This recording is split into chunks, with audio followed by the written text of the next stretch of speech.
Thank you so much, Mark, and lovely to be with you as always. Have so been enjoying this week together. So, welcome back to those of you who have been with us for this series, and welcome for those of you who are here today for the first time. I'm going to begin today with a song. This is called Ruach Neshama by Rabbi Ariel Wolpe.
So let's invite in that wind. We can take a deep breath together.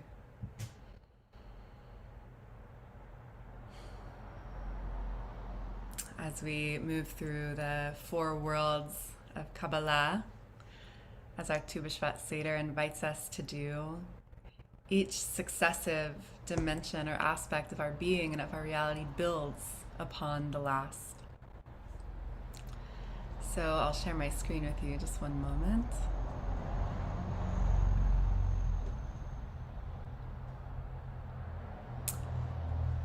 If you've been with us this week, you know that we began our series in the realm of Asiya, body and earth. So maybe we can take a moment right now just to presence ourselves on that dimension, feeling the body, relaxing into the body, feeling the earth beneath us, holding us, welcoming Asiya, body, earth. And then yesterday we built upon Asiya in the realm of Yetzira, the world of formation, the world of emotion, the heart of water, flowing, relationship. So welcoming and presencing the world of Yetzirah, the space of the heart. Just welcoming our hearts, whatever might be here emotionally. Sensing into that element of water, most of our bodies, the blood coursing through our veins.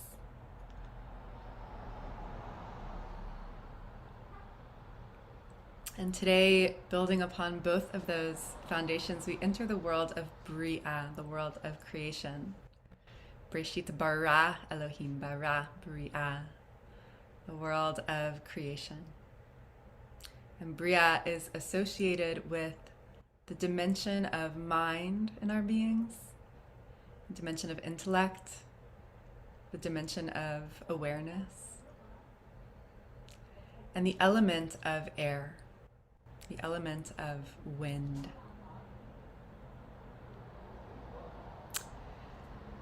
As well as the soul quality called neshama, ruach neshama, that wind of the soul we just sang to.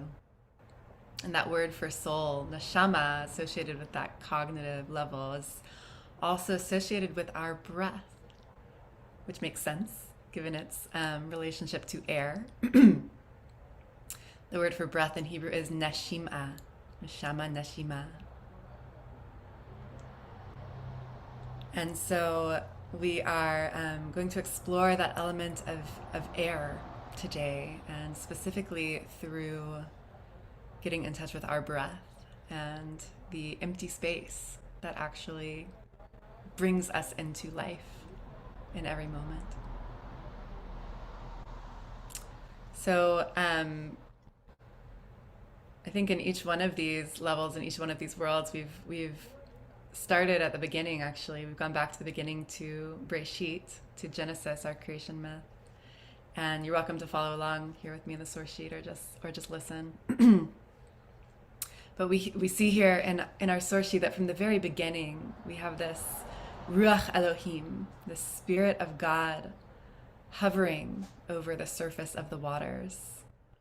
So Breshit, v'ha'aretz hayta tov v'vohu, the earth was in total chaos, kind of unformed void. V'choshech al pnei tachom, darkness was on the face of the deep. V'ruach Elohim, the Spirit of God, merachefet, is hovering over the face of the waters. There's this like wind hovering, and it's divine in some way. And then a little later on in Breshit, in our cosmological myth, Vayitzar Adonai Elohim, we read this one already this week, that God forms et ha'adam afar min ha'adama, the earthling Adam, from the dust of the earth. Vayipach be'afiv nishmat chayim vayehi ha'adam lenefesh chaya, and God blew into its nostrils nishmat chayim, the breath of life. Vayehi ha'adam lenefesh chaya, and the Adam, the earthling, became a living being, a living soul.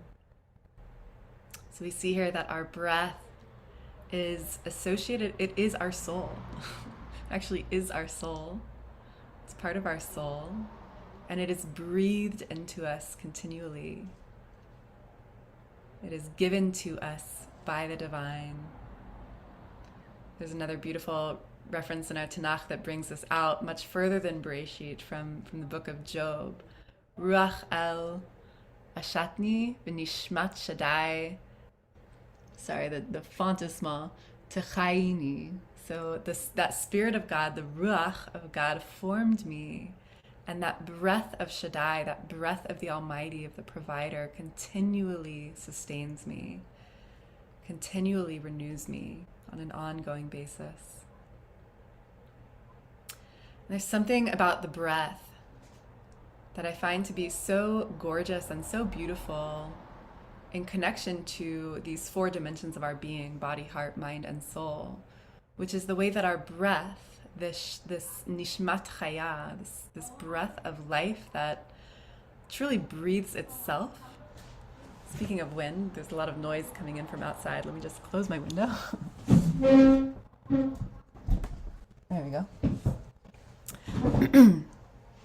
This breath that breathes itself has a way of threading through all of these dimensions of our being. And that's something that we can actually notice. So of course, breath is physical, right? It keeps this nefesh, this body, alive. And when we turn our attention to our breath and take slow, intentional breaths, you can try it now, just to notice what happens in your body when you breathe deeply. The breath has a way of regulating our nervous system. Of course, it brings oxygen to our body. It is our most immediate need to live, right? If we don't breathe for more than a few minutes, we will die. So it is keeping us alive, constantly renewing us, keeping the body alive. And our breath is also connected to our hearts, to our emotions. You might notice when you are inside of a particularly strong emotion, we tend to hold our breath sometimes, or we might breathe really quickly, or breathe really slowly. The breath is in connection to the emotions as well. And when we, again, can take those deep breaths, that has a way of also impacting our emotions. And the breath also, of course, is in connection to the mind. We notice that we are lost in thought. Again, you can try this even now. If you notice that the mind is sort of wandering, taking one deep breath and really paying attention there has a way of interrupting the thought stream to bring us back to the body, to bring us back to that source of life, renewing us in this present moment. So there's this beautiful and mysterious way that the breath, the nishmat chaya, kind of weaves itself through these dimensions of our being. And I love how, if we think about, well, what is breath? It is physical, right? And it's cool to feel that. If you've ever felt the force of a strong wind, I grew up in Texas, so it was tornado country. And there is a physicality to air, but it's very subtle. We're growing in subtlety as we are ascending in these four worlds. It's almost like empty space. And actually, most of our cells are empty space. And I love the way that Judaism, the Jewish tradition, really sanctifies and protects the importance and the value of empty space. That's Shabbat, right? That is the practice of saying a bracha. That is really the practice of mindfulness, to pause, to have that moment of just being without needing to fill it with content. So breath, the spaciousness that it brings, is holy in some way. And perhaps this is part of the wisdom of air, of wind, that we can learn from, that we can contemplate. So empty space. And there's a beautiful source here in the source sheet from Reb Nachman that you're welcome to read on your own. He's basically just saying that if you want to return, if you want to make tshuva, if you want to reconnect with the divine and to presence, you can simply sigh. You can simply breathe, and that breath will renew your spirit and bring you back again and again. So we are going to do a meditation now on our breath and the quality of mind, the element of air, the wisdom that is possible when the intellect is awakened, the clarity, the spaciousness that can be there as well. And so I invite you to go ahead and settle into a posture in the body that is relaxed, if you haven't already done so. Just inviting the body to soften.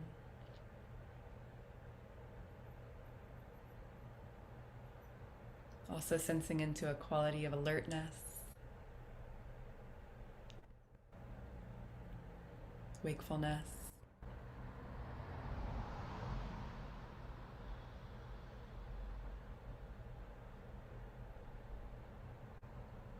You might close your eyes if that's comfortable for you.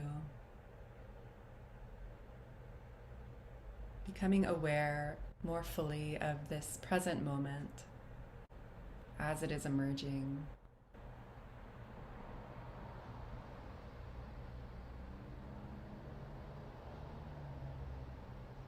Again, welcoming body to be here as it is. Welcoming heart.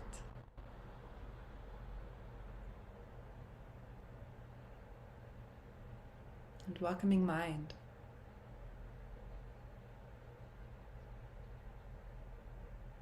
Noticing the quality of our thoughts in this moment. Is the mind somewhat settled, like a clear sky? with maybe some wispy clouds passing through? Or is it pretty stormy? Are there hard winds blowing?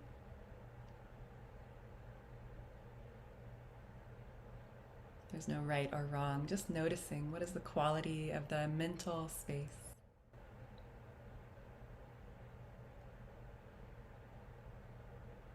Nothing to fix or control.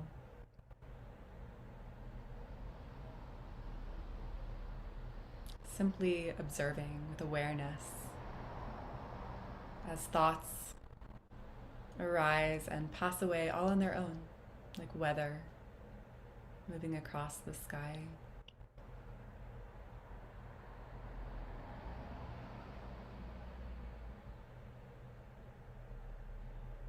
As we rest into that big sky of awareness, holding it all.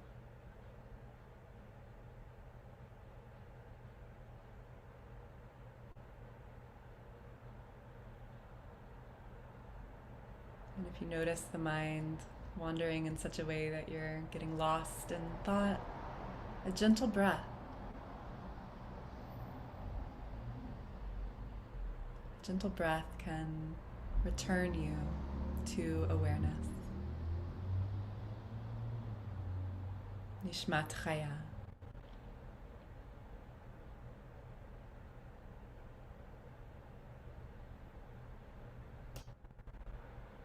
And you can become really curious about the breath.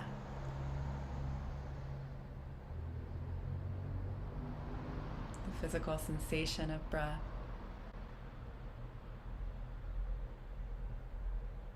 As you inhale and exhale at a natural cadence.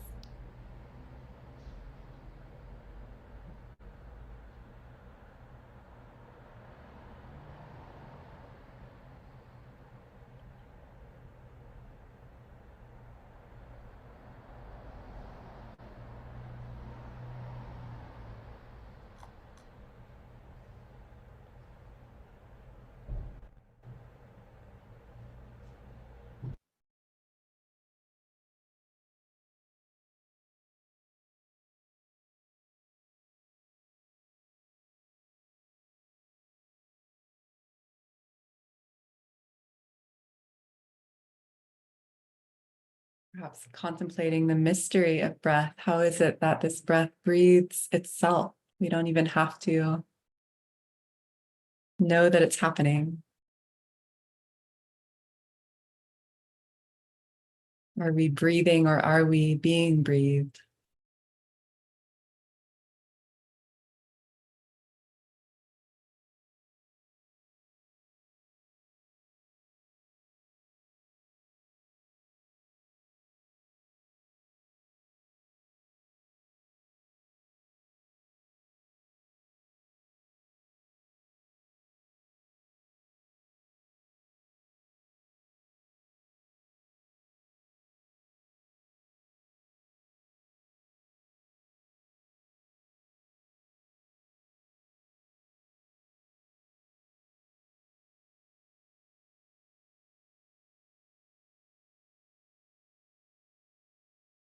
And in the wisdom of the empty space of breath and air,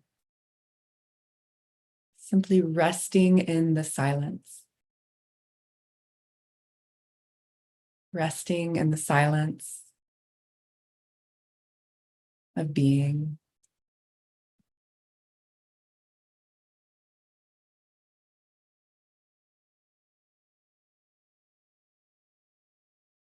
In the silence and the subtlety of the breath.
Body like a mountain. Breath like the breeze.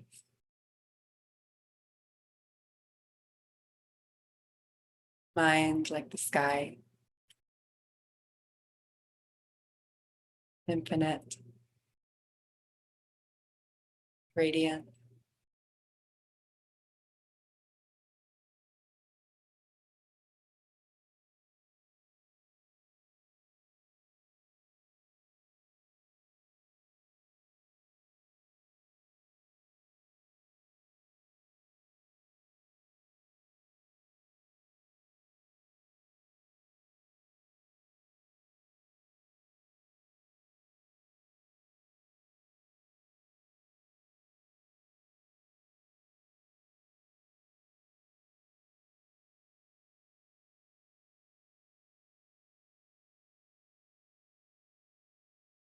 For the last minute of our sit, just connecting with this physical reality of air in your body. Is there wisdom for you? This element of air.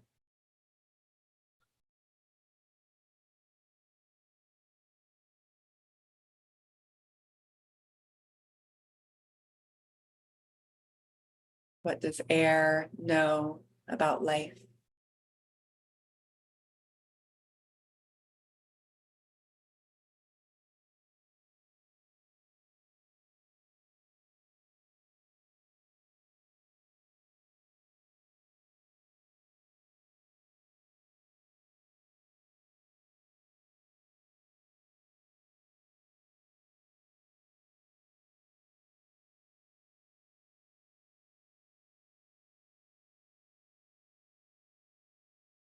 We'll conclude our sit with 5 deep breaths, really drinking in that breath.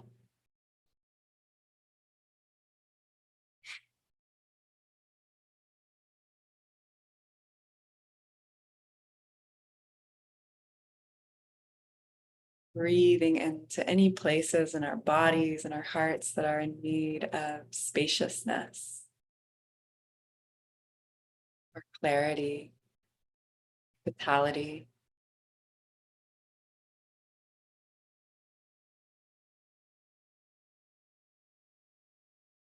As you're ready, you can take your time, you can open your eyes if they've been closed and join us again here on the screen. Thank you all for your presence, for your practice, for being here together. May we all be blessed today to Bishvat with deep breaths and clarity of mind and space in our bodies and hearts and minds for that, the gift of that mysterious force of life.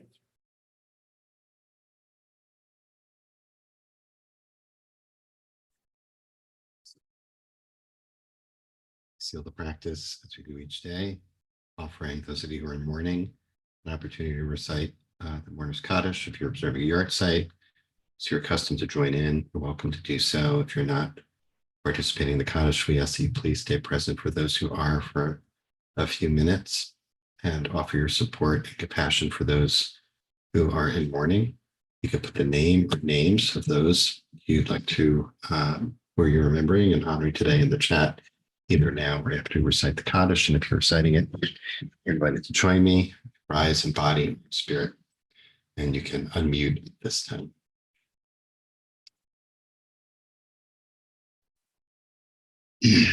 Yitgadal, Kadat, Shemei Rabbah, Yamad, Yivrat, Today, Kayechon, Yamechon, Yidach Ovid, Israel, Kala, Bisman Karim, Shmei Rabba, Mevorach, Barak, Ishtabach, Adisai, Tadel, Shalash, Midu, Ela, Mikol, Birchata, Vishmerta, Ata, Veneshamata,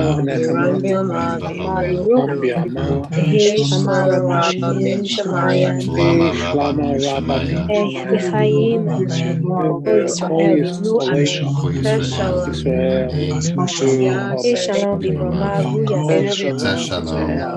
Yishu, Tel Ko Yisrael, Yoshe Tevel,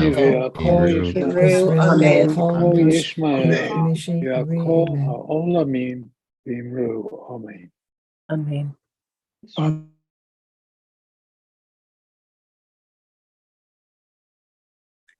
to everyone. Thanks, Harry. If you can take down the screen share, that'd be great. And thanks, everyone, of course, for joining us today.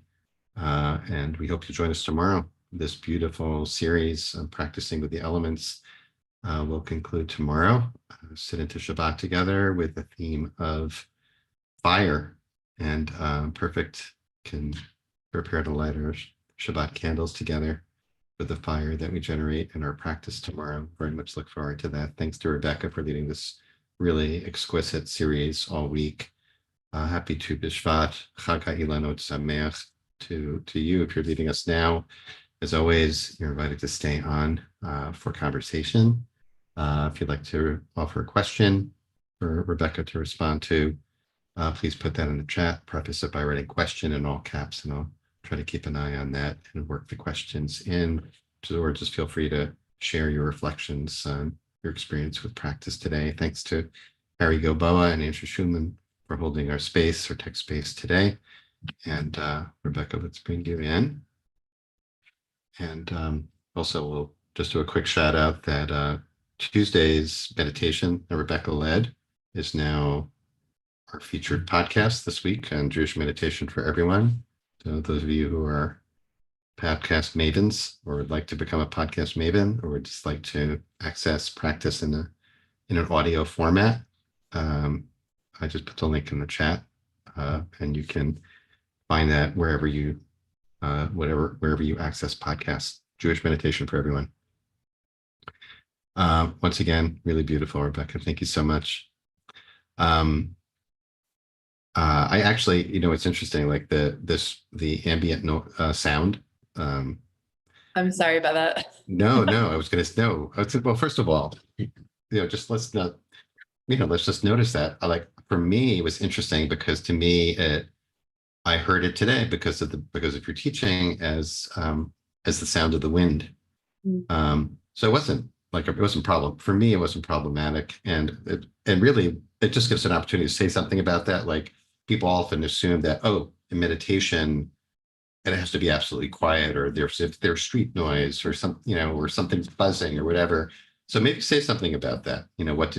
How to handle that, how we work with that in practice, if you would. And also, speaking of which, I have to plug in my computer. So why don't you take that while I plug in? Yeah, totally. I mean, listen, if it's not sounds from the street that are annoying us in our practice and bringing us out of the present moment, it's going to be something else. It's going to be a body pain. It's going to be an annoying, persistent thought. There's always something that's going to draw us out of the present moment, something that might come up that feels unpleasant, that we find ourselves feeling averse to. So, it is lovely and supportive of us, of a more settled and stable mind and nervous system, to have a quiet space, to have a comfortable space. But it is not a requirement for practice that we should only be surrounded by quiet, calm, and comfort. Actually, I know for myself, it's quite powerful to practice in the midst of noise or other stimulation, because on some level, that noise and stimulation from the outer world is actually just a reflection of the noise and stimulation that happens in my own mind. I can be here in my living room with traffic on the outside and actually feel quite settled and present inside, or I could be in a temple and just feel raging on the inside, depending on what's going on. So practice is always an opportunity to work with what's arising and notice it, and notice the tendency to push it away or hold on to it, and watch as it shifts and changes. Yeah. Yeah. Great. Love it. Love it in the chat. And people, first of all, also noticing it that way, that it was Ruach Elohim, the spirit of God, was soothing, sound of nature. You may not always experience it that way outside your window, but and then thanks so much, Andrew, for sharing, Andrew Gilbert for sharing Joyce Kilmer's famous poem about trees. So I'll scroll through for questions, but we've moved from earth to water to today air and mind, or from body to heart to mind today.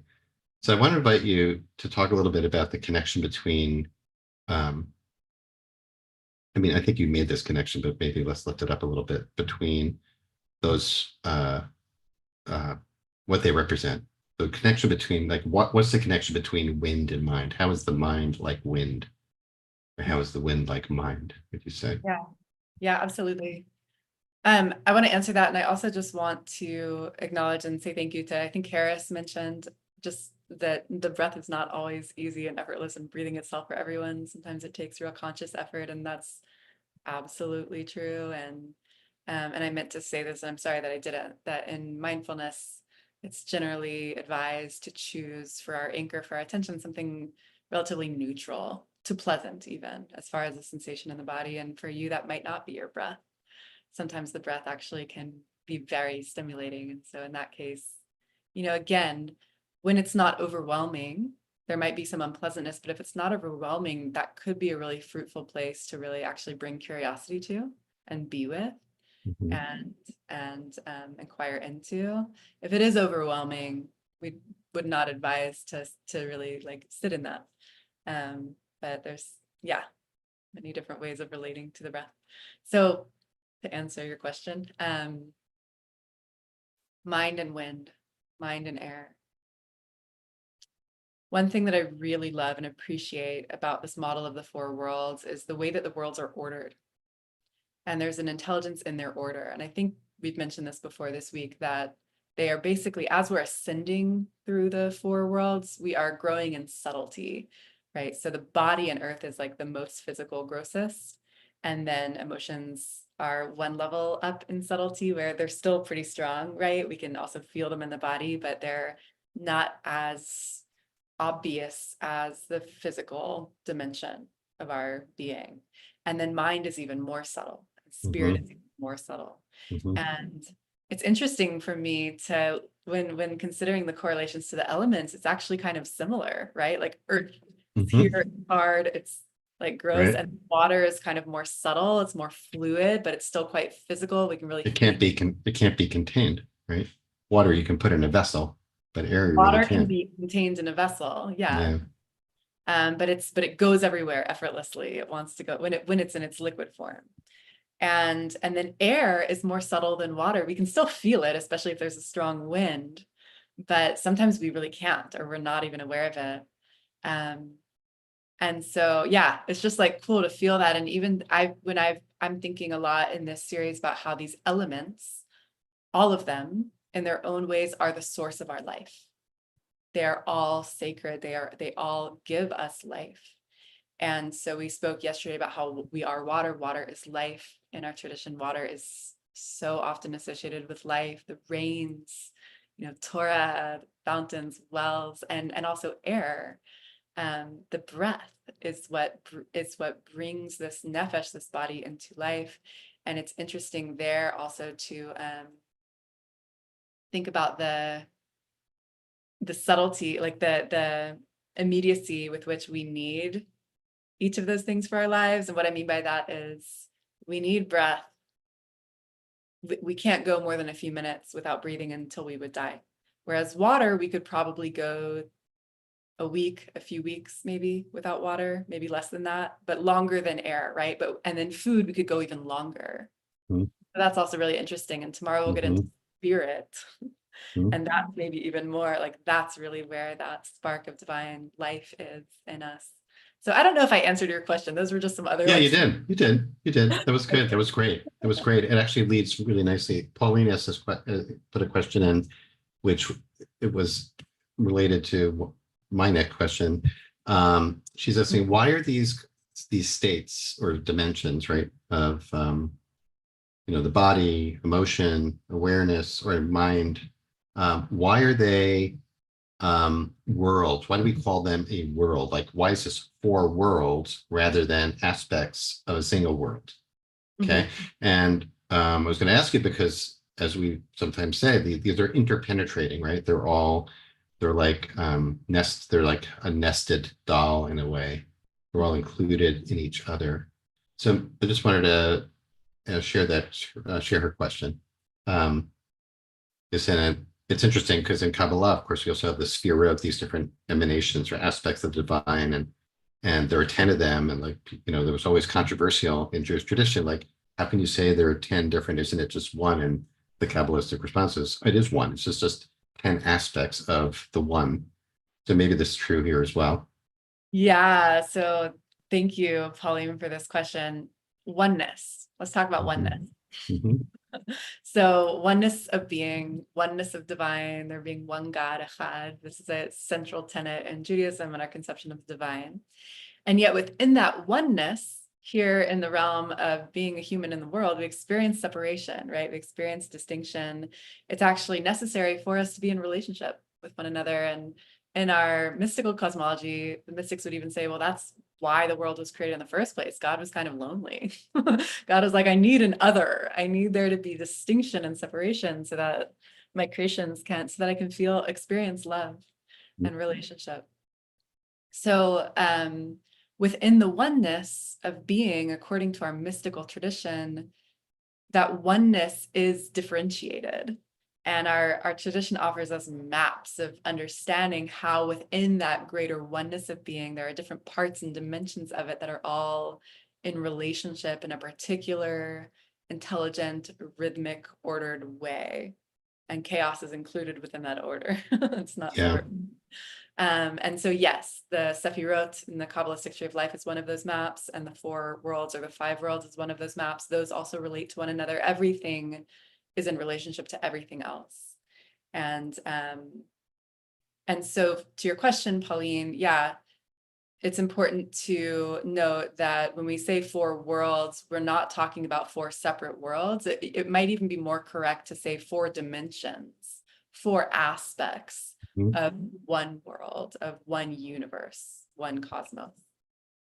I always think about Jack Nicholson and A Few Good Men saying, you want the truth, you can't handle the truth. And that, in the sense here of that, as human beings who are differentiated and living in this material world, while we are material beings, we basically can't really wrap our heads around this oneness, right? We have to kind of unpack that in ways that make it apprehensible and in our experience, which leads to the last question, which is at 2 minutes. But in terms of these being nesting or interdependent, oops, it's just, if your room's muted. Okay. Uh-oh, can you unmute Rebecca now? There you go. Okay, so. Someone loudly drove by. Okay, oh, that's what that was. Okay, after we said that. We love the sound. We love all the ambient sound. If we are building on this, so we're moving through this week, and all of this is cumulative. So I'm trying to hold. My intention is to hold awareness of the body, awareness of my feelings, emotions, and awareness of thoughts and mind, right, at the same time. And it's interesting for me because I always, whenever I refer to the mind, I always kind of go up here, right? Think what's happening up in the mind? What's the weather like up in the mind? Where's the wind blowing up in the mind? But what you helped me with was thinking, that's not how it works.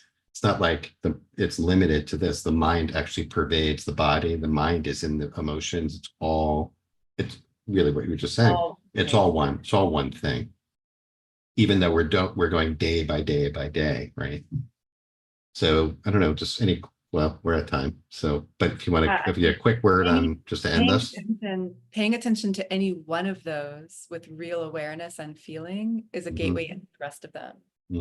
So when we drop into mindfulness, we might notice if we get curious, a thought arises. Maybe it's a random thought, and then we can get curious. Where did that come from? Oh, I'm hungry. Mhm. Oh, somebody just said something to me that was hard. I felt an emotion, and then I felt it in my body, and then the thoughts started generating. Like they're always in connection, and it's something that we can explore and get curious about. That's great. That's great. Okay, looking forward to finishing up with fire tomorrow. And that'll be beautiful. Thanks to Harry and Andrew for holding our space. Thanks to each of you for being here. Thanks so much, Rebecca. Just fabulous week of teaching and practice. And we hope to see everybody tomorrow to sit at the Shabbat. Be well, everyone. Thank you, everyone. Thank you, Mark. Bye. Happy Tu B'Shvat. Happy Tu B'Shvat.